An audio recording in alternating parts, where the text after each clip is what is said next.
Hey there guys, here's my history of nickels by Jersey Silver Sacker myself. This is my little PowerPoint for you guys to teach you guys a little bit of history on nickels. Alright, so first up we got coin hunting. A lot of you guys do a lot of coin hunting. An average box of nickels costs about $100. There's tons of goodies to find while hunting nickels. Most of the time you're going to find 50s, 40s, and 30s nickels. Sometimes you find like a buffalo nickel, a war nickel. Those are some really cool finds. But for your 50s, 40s, and 30 nickels, sometimes people don't pluck them. But if you do keep them, your average nickel is worth about 5 cents. Everyone knows that. But collecting your 50s, 40s, and 30s nickels, they're roughly around like 50 cents. So, hey, roll those up, sell them, you make a couple extra cents. And it really does add up. Alright, so now we're on to mint marks. We got P for Philadelphia, D for Denver, S for San Francisco, and W for West Point. Alright, so this is what a war nickel looks like. War nickels were made from 1942 to 1945. These nickels are 35% silver, and not all 1942s are silver. Some of them have a blank mark. So this is an example of 1942, but this is a war nickel because it has that S above the Monticello.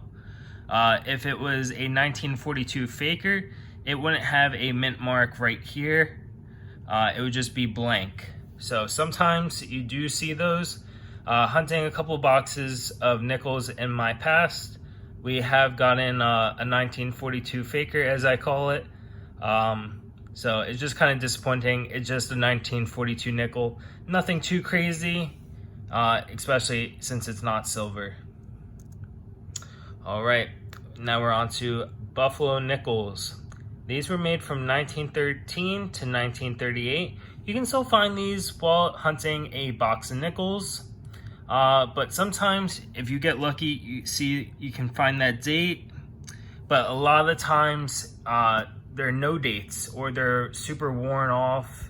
But there's a cool thing that you can use. You can use Nicodate and put it on for like a couple of seconds on your undated nickel, and wait a couple of seconds and then dab it up with like a little tissue, and you can start slowly seeing a date, which I think is pretty cool that they even made like a little invention that helps you see dates better. And actually an interesting fact is that this was the first coin to feature an animal that wasn't an eagle. So that's a little interesting fact for you guys if you did not know. All right, the Liberty Head nickel, or as they call it, the V nickel. So that's what this coin looks like. These were made from 1883 to 1913. These nickels are worth about $4 to $5 compared to our normal nickel. So these are pretty cool to find. I think I've only found about 2 of these in my entire time of coin roll hunting. They're pretty rare. I would say not even pretty rare. I would say probably ultra rare to find, but they're pretty dang cool to find. These are just some key dates of the V nickels. If you find those, they're worth a pretty penny. They're pretty up there in price, but that's just a little interesting fact for the V nickels. All right, now we're on to shield nickels, and I know some of you guys have probably never heard of these. I actually just found out about this coin probably a couple months ago. Actually, I was on a YouTube auction. I think it was Clever Coin Names, and they had a auction for a shield nickel, and I was like, I don't even know what that is. But at the time, I was just really interested in coins, and even if it wasn't silver, it was just interesting.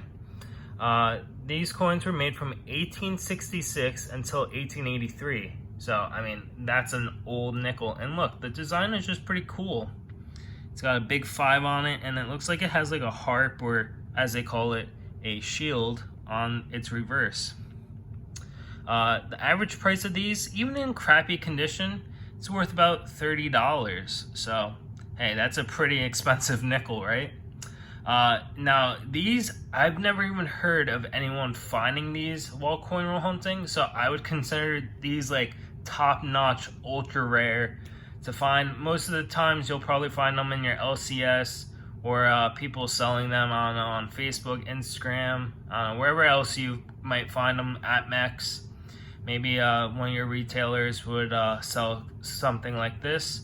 But yeah, just interesting. If you like old currency like I do, maybe pick one up, even though it is worth about your average 1 ounce silver round at $30. So if you're into old coins, maybe pick it up, add it to the collection.